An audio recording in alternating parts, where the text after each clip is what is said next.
असीम सौंदर्य और पवित्रता की प्रतीक इस गुलाबी नगरी को नमन करती हूँ। राजस्थान विश्वविद्यालय की वैदिप्यमान प्रतिष्ठा और उसमें आप सबकी शिक्षा के प्रति निष्ठा को नमन करती हूँ। जग से इसे सींचने वाले विद्वत शिक्षक समाज को नमन करती हूँ। नमन करते हुए नमन करती हूँ उस परम पिता परमेश्वर को जो मुझ में वक्ता बनकर बोल रहा है, आप में श्रोता बनकर सुन रहा है और इस पंडाल के कण कण में विद्यमान होकर इस परम अनुष्ठान को साकार। मंचस्थ विद्वत समाज और देश के छलनी हुए जिगर को मरहम लगाने की एकमात्र आशा स्थल प्यारे साथियों, प्रसन्नता है कि मुझे आज ऐसे लोगों के बीच व्याख्यान का अवसर मिला है जो उस मोड़ पर खड़े हैं जहां से उन्हें जीवन संग्राम में कूदना है।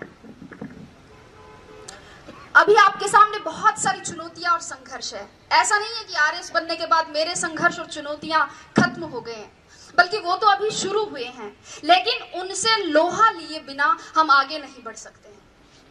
साथियों, मुझे नहीं लगता कि मैं अपने स्नातक अनुजों को कोई मार्गदर्शन दे सकती हूँ या आप में किसी अभूतपूर्व ऊर्जा का संचार कर सकती हूँ, क्योंकि मैं भी आप ही की तरह एक जिज्ञासु विद्यार्थी रही हूँ और पिछले कुछ वर्षों में वही सामने आप ही की तरफ बैठा करती थी जहां आज आप जगमग तारों की तरह इस परिसर को रोशन कर रहे हैं। किंतु मैं इतना, अक्सर विद्यार्थी मुझसे पूछते हैं कि मैडम साक्षात्कार के लिए कक्ष में जाने से पूर्व क्या करें, दरवाजा खोल के अनुमति कैसे मांगे, हिंदी में मांगे या अंग्रेजी में मांगे, कुर्सी पर उनके कहने पर बैठे कि खुद बैठ जाए, बैठते वक्त हाथ टेबल पर रखे, पांव पर रखे, सिर पर रखे, कहाँ रखे। लड़के पूछते हैं कि मैडम टाई लगाए, टाई के साथ कोट भी पहने, क्या शेविंग करे या नहीं करे, और लड़कियां भी पूछती है कि साड़ी पहने, सूट पहने तो मैचिंग का ब्लाउज पहने, क्या मैचिंग की nail polish, sandal, earrings, purse, bangles, blah blah blah. लेकिन अगर चर्चा करें तो ये एक ऐसा विषय है जिस पर पूरा दिन खर्च किया जा सकता है। लेकिन अगर मेरी माने, संक्षेप में मेरी माने, तो आप तो बस, अगर आपको लगता है कि आपकी तैयारी अच्छी है, आपकी विषय पर पकड़ है, आपने जो अपने हिसाब से कपड़े पहने हैं उनमें आप सुविधाजनक महसूस कर रहे हैं और उनसे आपके शरीर का आत्मविश्वास झलक रहा है, अगर आपको लगे कि आपने अपने माता पिता का आशीर्वाद ले लिया है, ईश्वर में आपकी आस्था है और दादी और नानी ने कह दिया कि जा बेटा कलेक्टर बन के ही आई, तो आप तो बस दरवाजा खोलिए और मुस्कुराते हुए अंदर घुस जाइए। अभी आपका बायोडेटा देखा जा रहा है। ग्रहणशीलता, अपने नेतृत्व को बनाए रखा, अपने आत्मविश्वास को बनाए रखा है, तो आप उसी तरह मुस्कुराते हुए बाहर आकर भेरू जी, भोमिया जी, पित्तर जी, जिनको भी आपने याद किया था, उनको धन्यवाद दे सकते हैं। तो ये तो बात हुई परीक्षा के विविध स्तरों की। अब मैं परीक्षा में सफलता की क्या प्रक्रिया है उस पर और उस समय क्या ध्यान रखी जाने वाली और सावधानियां बरतने वाली बातें हैं, उन पर चर्चा करूं बहुत संक्षेप में। चूंकि अपनी ये जो सफलता की प्रक्रिया, इसको मैं एक कृषि के रूपक से बताना चाहूंगी। तो कृषि के रूपक से समझाना चाहूंगी क्योंकि अब राजस्व विभाग से जुड़ गई हूं, तो कृषि, बीज, फसल, पटवारी, गिरदावर, इनसे दिन भर सामना होता रहता है, तो उदाहरण भी वैसे ही देने लग गई हूं। दोस्तों, किसी भी बीज के अंकुरण, उसकी वृद्धि, स्थायित्व, फल फूल सहित पूरा वृक्ष बनने में ही सफलता की प्रक्रिया निहित है। किसी भी बीज के अंकुरण के लिए सर्वप्रथम और सर्वाधिक महत्वपूर्ण योग्यता है उस बीज का अंकुरण योग्य होना। इसलिए सबसे पहले अपने अंदर झांके। एक बार एक पागल आईने में खुद को देखकर कह रहा था कि लेकिन हम जैसे पढ़े लिखे और स्वस्थ चित्त व्यक्ति भी खुद को नहीं पहचानते हैं, अपने भीतर नहीं झांक पाते हैं। रास्ते में अगर कंकड़ी कंकड़ हो और अगर अच्छा जूता पहना हो तो उस पर चला जा सकता है, लेकिन एक अच्छे जूते में भी अगर कंकड़ हो तो रास्ता चाहे कितना ही बढ़िया क्यों ना हो, उस पर कुछ कदम चलना मुश्किल। मेरे कहने का मतलब इतना ही है कि पहले बाहर की चुनौतियों से पहले खुद की कमजोरियों से जीते, लड़े। बीज के अंकुरण के बाद अंकुरण के लिए आवश्यकता होती है उपजाऊ भूमि की, और मुझे नहीं लगता कि प्रतियोगिता के दौर में उपजाऊपन के मामले में राजस्थान विश्वविद्यालय का कोई सानी होगा। यहाँ का मार्गदर्शन आपके लिए सदैव पथ प्रदर्शक का कार्य करता रहेगा।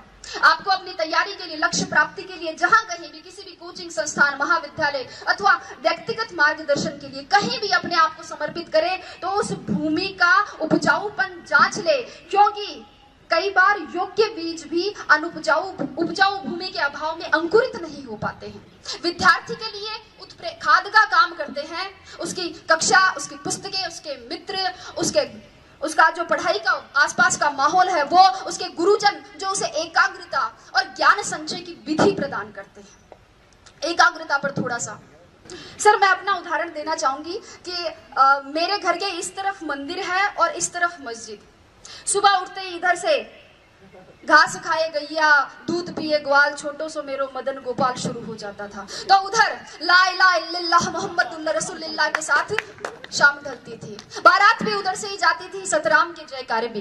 लेकिन मैं आपको बता दूं कि मैंने अपनी पूरी पढ़ाई अपने घर की छत की तरफ जाने वाली उस आखिरी सीढ़ी पर बैठकर की थी, और मुझे हर तरह के शोरगुल में एकाग्रता का इतना अभ्यास हो गया था कि पता ही नहीं चला कब होली की गैर निकल गई और कब ढोल ताशों के साथ मुहर्रम के ताजिए।